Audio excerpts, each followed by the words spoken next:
Hanggang sa loob, sir. Bukas ang pintuan ng tinutuluyang bahay ng taong sisilbihan ng arrest warrant, kaya hindi na nahirapan ang mga arestong pulis.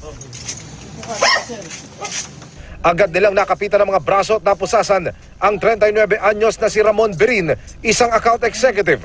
At karapatan kumuha ng abogado, ha? Dinakip ng Pasig Police si Berin sa kasong panggagahasa na isinampa ng isang 13 anyos na grade 7 student noong Setyembre ng nakaraang taon. Sinasabing malapit talaga ang suspect, hindi lang sa biktima, kundi pati sa mga magulang at mga pinsan ng dalagita. Niyaya raw ng suspect na magmerienda noong gabing iyon ng dalagita, gaya ng kanilang nakakagawian.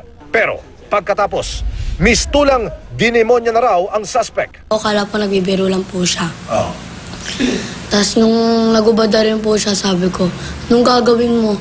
Sabi niya, kaya na lang maingay.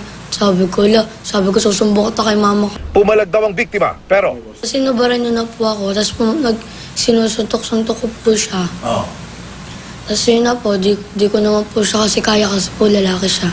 sa unang pagharap na magkabilang panig sa barangay, sinubok daw ng suspect na ayusin ang kaso.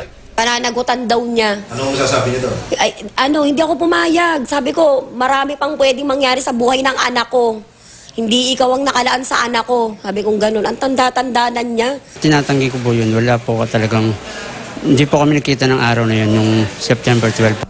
Hindi sukat akalain ng ina ng biktima na magagawa ito ng suspect na guardian na raw ng dalagita ang turing nila. Kung maaari, na hindi nyo dapat laging pinapayagan yung masyadong maluwag. Yun po kasi nangyari dyan, sobrang luwag ko talaga eh. Magsilbi raw sanang aral ito ayon sa Pasig Police, hindi lang sa mga kabataan, kundi pati sa mga magulang. Kailangan natin bantayan ng ating mga anak. Kailangan natin pagsabihan. Sa pangkaraniwang kultura ng Pilipino, kasama natin sa pagpapalaki ng ating mga anak, pagtutuwid sa kanila, ay hindi na ganoon. Bakit yan, sir? Nag-i-evolve ang ating community. Nakadetini na ngayon sa Pasig Police Headquarters ang suspect na nagpahabol pa ng mensahe sa biktima. Ikaw,